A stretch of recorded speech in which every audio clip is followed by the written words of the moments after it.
तभी से एक ही ख्वाहिश थी, जेई बननी है। जॉब 1 महीने के अंदर ही लग गई सर। ट्रैकमैन का बहुत हार्ड काम होता है सर रेलवे में।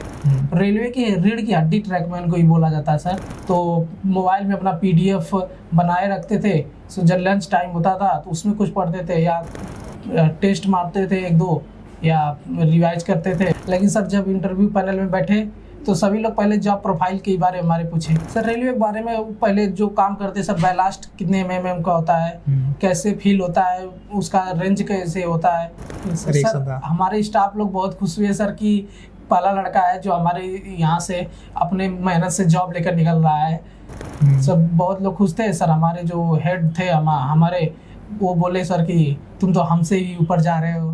हेलो एवरीवन, बार्क के द्वारा आयोजित साइंटिफिक असिस्टेंट ट्रेनिंग के पद पर एक्सीलेंट विजन के 20 स्टूडेंट सफल हुए हैं। पूरे देश में इस एग्ज़ाम के लिए 62 सीटें थीं, तो 62 में करीब 20 बच्चे हमारे एक्सीलेंट के हुए हैं, जो कि पूरे देश में 1/3 बच्चे एक्सीलेंट के हैं। उन्हीं एक बच्चे अभिषेक यादव आज हमारे साथ हैं। हम जानेंगे इनकी जर्नी की। बहुत ही इंटरेस्टिंग और बहुत ही संघर्षशील इनका अनुभव है, इसको हम आपके साथ साझा करेंगे। सबसे पहले अभिषेक यादव को पूरे एक्सीलेंट परिवार की तरफ से बहुत बहुत शुभकामनाएं और बधाई। Thank you sir. Abhishek Yadav, आपका जो सफ़र है, आप दोस्तों आपको बता दें कि अभिषेक कोचिंग कंप्लीट करने के बाद रेलवे में ग्रुप डी की ट्रैकमैन की जॉब कर रहे हैं, अभी भी कार्यरत हैं। और उस ट्रैकमैन की जॉब करने के साथ साथ वो बार्क का सफ़र बार्क में इनका सफल हुए हैं। तो काबिल इनका जो पूरा जर्नी है बहुत ही बेहतरीन है। सबसे पहले अभिषेक से आपको हम ये बताएंगे कि अभिषेक एक जो झाड़ू लड़का है, उसका इमेज जो उसका जो एटीट्यूड है वो वही एटीट्यूड है उसको आज यहाँ तक ले गया है। सबसे पहले कोई भी सफलता होती है उसके पीछे आपके पारिवारिक पृष्ठभूमि, आपके माँ बाप का बहुत बड़ा योगदान होता है। सामने आपको टीचर दिखते हैं, सामने वो बच्चा दिखता है, लेकिन वो माँ बाप नहीं दिखते हैं। सबसे पहले अपने माँ बाप के बारे में बताइए, अपने गाँव के बारे में बताइए। सर मेरा गाँव आजमगढ़ में है सर। मेरे पिताजी एक छोटे से किसान हैं और माताजी गृहिणी हैं, और मेरे 2 भाई और एक बहन है। भाई लोग अभी पढ़ रहे हैं, बहन भी पढ़ रही है, और पिताजी किसानी करके ये हम लोगों के यहाँ तक अभी तक पढ़ाए हैं। आपकी प्रारंभिक शिक्षा कहाँ से हुई है? सर प्रारंभिक शिक्षा तो आजमगढ़ से हुई है, लेकिन 9th से सर 12th आजमगढ़ गांव में पढ़ाई की हो? Yes sir. गांव के बारे में बताइए, गांव का नाम क्या है? सर गांव का नाम कुसरना है। किस तहसील में आता है? सर सदर तहसील है। अच्छा। तो गाँव में 8वीं तक पढ़े थे? यस सर, 8वीं तक पढ़े थे। उसके बाद 9 से लेकर 12th तक की पढ़ाई सर। क्यों गांव से क्यों बाहर आ गए आप? सर पिताजी को लगता था गांव से बाहर जब जाएंगे तो कुछ सीखेंगे, आगे पढ़ेंगे, तो पिताजी भेज दिए। कितनी बड़ी बात है, किसान व्यक्ति और जिसकी आमदनी बिल्कुल छोटे से किसान थे, 2 बीघे ज़मीन थी, उसमें सोचते हैं कि गाँव से मैं बाहर जाऊँ, बच्चों को अच्छा माहौल दूँ, तो ये उनका त्याग और तपस्या है। तो और अभिषेक को भी वो दाद देनी पड़ेगी। उन्होंने उस कीमत को समझा और उनके जो मेहनत है उसको समझा, और उन्होंने ईमानदारी पूर्वक मेहनत किया। तो फिर आपने इलाहाबाद से आगे की पढ़ाई किया, कहाँ से किया था? सर मैं 9 से 12 तक GIC government inter college Allahabad से पढ़ा हूँ। फिर सर 2018 में इंटर पास आउट हुआ। फिर सर 2018 में मैं डिप्लोमा सिविल इंजीनियरिंग में सर गवर्नमेंट पॉलिटेक्निक अयोध्या में एडमिशन लिया था। ओके सर फिर मैं वहाँ 2021 में पास आउट हुआ। तो फिर अयोध्या से जब पास आउट हुए तो फिर आपके मन में था कि मुझे सिविल से गवर्नमेंट जॉब करना है? सर जब भी डिप्लोमा में सर एडमिशन लिए 2018 में, तभी से एक ही ख्वाहिश थी, जेई बननी है, सिविल से जेई बन जाना है सर। फिर कोचिंग आपने इलाहाबाद में एक्सीलेंट में ज्वाइन किया? इसके बारे में किसने बताया? सर हमारे सीनियर लोग आके पहले से ही पढ़ रहे थे। गाँव अयोध्या के बहुत से बच्चे हमारे यहाँ हैं, हमारे खुद डायरेक्टर अयोध्या पॉलिटेक्निक एलुमनी रह चुके हैं, और अयोध्या पॉलिटेक्निक हमेशा हर जो भी रिजल्ट आता है उसमें कुछ ना कुछ बच्चे होते हैं। मुझे जब से मैं पढ़ा रहा हूँ, मेरी जानकारी में ऐसा कोई रिजल्ट नहीं जहाँ पर अयोध्या पॉलिटेक्निक बच्चे ना हो। तो आपके सीनियर के बताएं कि यहाँ पढ़ाई अच्छी होती है? बताया। तो कब ज्वाइन किया आपने एक्सीलेंट? सर मैं 2021 पास आउट हुआ सर, 1 महीने बाद आया इलाहाबाद, तो पहले दिन ही ये एक्सीलेंट विजन में सर एडमिशन ले लिया था। जी सर। कैसा रहा एक्सीलेंट के साथ? तो आज तक का एक्सीलेंट का सफर सर बहुत सुनहरा रहा सर।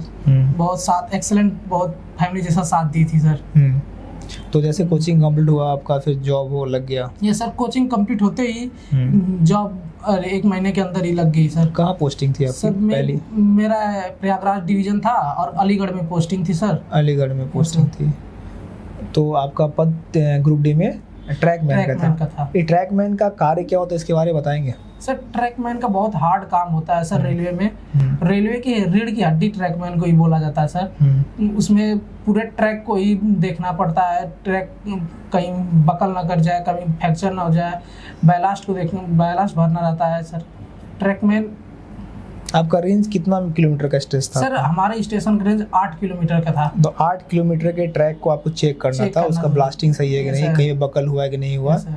तो कैसे आप जाते थे वो 8 किलोमीटर? सर पैदल ही सबको तो डेली 8 किलोमीटर पैदल करना होता है? सर। तो 8 किलोमीटर जाना आना तो लंबा हो जाता होगा? सर तो hard work, physically hard work से ज्यादा ही था। कितने घंटे कार्य होती थी? सर 8 घंटे की ड्यूटी रहती थी सर। 8 घंटे ड्यूटी होती थी। सुबह सर 6:30 बजे ड्यूटी स्टार्ट होती थी सर, 11 बजे तक होती थी। फिर 11 से सर 2:30 बजे तक लंच रहता था, फिर 2:30 से फिर 6 बजे तक सर शाम को ड्यूटी रहती थी। तो आप इतना मेहनत करने के बाद फिर आप पढ़ाई कितना समय कर पाते थे? सर पढ़ाई तो सर जब जॉब में गए तो लगा मुश्किल पढ़ाई हो पाएगी सर, लेकिन कोशिश किए तो मोबाइल में अपना PDF बनाए रखते थे। सो जब लंच टाइम होता था तो उसमें कुछ पढ़ते थे, या बीच में आधा घंटा 20-25 मिनट का मौका मिलता था सर, उस PDF अपने नोट्स का पूरा PDF बना लिए थे सर, उस PDF को ही रिवाइज करते थे। फिर शाम को जब घर आते थे, रूम पर आते थे तो टेस्ट मारते थे 1-2, या रिवाइज करते थे। नोट्स एक दो नोट्स से ले जाते थे अपने रूम वहाँ पर ड्यूटी टाइम पे, तो वहाँ पे सर रात को रिवाइज कर लेते थे सर थोड़ा। इनकी बातों से लग रहा है कि ये ट्रैकमैन का काम करते थे और ट्रैक पे चलते थे ट्रैक को देखने के लिए। लेकिन बंदा चलता था तो जेई वाला एटीट्यूड से चलता था, क्योंकि हमेशा जेई बनना है, कब समय निकालना है, कब पढ़ना है। तो आपका एटीट्यूड बहुत महत्वपूर्ण होता है, और बहुत ये साधारण बात नहीं है कि आप इतना फिजिकली थक जाते हो और उसके बीच में पढ़ाई करना, कि आप बोले कि मैं कहाँ इतना हार्ड वर्क है और बीच में PDF पढ़ लेना। तो ये बहुत आसानी से बोल दिए, लेकिन एक मुश्किल है, और कहीं ना कहीं आप इसके पीछे आपके बहुत बड़े मोटिवेशंस चाहिए। और मुझे लगता है कहीं ना कहीं इनके पिताजी और इनके परिवार का सबसे बड़ा हाथ है इसमें, क्योंकि वो मोटिवेशन जब वहीं से आ सकता है, क्योंकि जब तक आपको आपकी परिवार की स्थिति और परिस्थिति, इससे बड़ा मोटिवेशन कोई नहीं है। अगर आप अपने माता पिता आपके पास पैसे कहाँ से ला रहे हैं, कैसे ला रहे हैं, ये हर क्षण आपको याद रहेगा। तो ये समय, जो लोग बोलते हैं कि समय नहीं मिल रहा है, थक जा रहे हैं, काम नहीं कर पा रहे हैं, तो उन सारे बच्चों के लिए प्रेरणा की बात है जो कोचिंग इंस्टीट्यूट कर रहे हैं और उनको टाइम मैनेज नहीं कर पा रहे हैं, पढ़ाई नहीं कर पा रहे हैं, और कैसे एक ट्रैकमैन की नौकरी कर, जो बहुत ही हार्डवर्क होता है, उसको करते हुए ये अभिषेक यादव आज यहाँ तक पहुँचे। तो एक ट्रैकमैन का सफ़र बार्क तक का। बार्क में जब इंटरव्यू करने गए आप, तो जब आप बार्क के अंदर गए तो क्या महसूस किया, उसके बारे में बताइए। एक आदमी ट्रैक पे चल रहा है, डेली चेक कर रहा है, और फिर वो बार के अंदर जा रहा है। सर वो तो महसूस बहुत सुनहरा था, लेकिन सर जब इंटरव्यू पैनल में बैठे तो सभी लोग पहले जॉब प्रोफाइल के बारे में हमारे पूछे, तो क्या जॉब करते हो। हमारे डॉक्यूमेंट में जॉब के बारे में था ही सर, तो पहले हमारे रेलवे के बारे में ज़्यादा पूछे, हमारे जो जॉब थी उसके बारे में इंटरव्यूज में ज़्यादा से ज़्यादा क्वेश्चन हुआ सर। रेलवे के बारे में क्या क्या सवाल पूछे गए? सर रेलवे के बारे में पहले जो काम करते सर, बैलास्ट कितने mm का होता है, कैसे फील होता है, उसका रेंज कैसे होता है, फिर स्लीपर को कैसे होता है, स्लीपर में SFD BMD बनाने के लिए सर बताया गया हमें, बनाइए आप। फिर सर रेलवे ट्रैक को कर्व पे कैसे मोड़ते हैं, कैसे कर्व से बाहर निकालते हैं, नेगेटिव करंट कैसे देते हैं, ये सभी पूछा गया सर हमें। रेलवे के अलावा और क्या पूछा गया? सर रेलवे के बाद सर हम दूसरे लोग सर सॉइल पूछे हमें, तो सॉइल से सर अर्थ प्रेशर से, पूरे अर्थ प्रेशर चैप्टर से हर एक क्वेश्चन पूछा गया सर। ये सर फिर उसके बाद RCC पूछी गई, फिर RCC के बाद सर बिल्डिंग मटेरियल पूछा गया। सर RCC में इन्वायरमेंटल कंडीशन पूछी गई थी, exposure condition. Sir exposure condition पूछी गई थी। फिर सर उसके बाद बिल्डिंग मटेरियल में पूछा गया, तो बिल्डिंग मटेरियल भी सर रेलवे से संबंधित पूछा गया कि जो रेलवे प्लेटफॉर्म होते हैं तो उस पर कौन सा फ्लोरिंग करते हैं, किस मटेरियल फ्लोरिंग करते हैं, रेलवे बिल्डिंग कैसे आगे वो जजा निकाला रहता है सर कैंटिलीवर बीम में, तो वो भी सर पूरा रेलवे से ही पूछा गया था। ओके। तो आपका जब रिजल्ट आया, सबसे पहले आपको इसकी सूचना कौन दिया? सर सूचना तो हमारे एक फ्रेंड ने दी है, तो हमें पता चला, हम ड्यूटी तो जब आपको फ्रेंड ने बताया तो फिर आपको यकीन हो गया कि भैया मेरा हो गया? नहीं सर, हम फिर चेक किए अपने से, फिर PDF में नाम चेक किए तो मिल गया, तो नाम भी यकीन नहीं हो रहा था, फिर तो रोल नंबर सर चेक किए कि रोल नंबर। सबसे पहले आपने किसको बताया? सर पहले सर पिताजी को बताएं। क्या प्रतिक्रिया था उनका? सर पिताजी बहुत खुश हुए, हाँ, सर आशीर्वाद दिए। हाँ, फिर माता जी को फोन दे दिए तो माता जी भी खुश हुई, हाँ, क्या हम लोग की मेहनत काम आई है। हाँ। ये सर। चलो बहुत बढ़िया।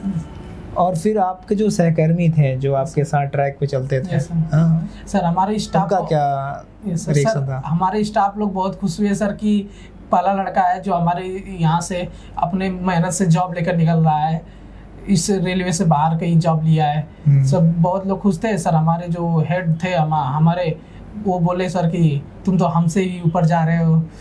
सर वो भी आशीर्वाद बहुत दिए सर। तो आपका जो मेहनत होता है ना, आप जाने अनजाने में कितने लोगों को प्रेरित कर देते हो। और एक नौकरी प्राप्त कर लेना, मैं सबसे एक बात बोल रहा हूँ कि मैं इंटरव्यू क्यों ले रहा हूँ।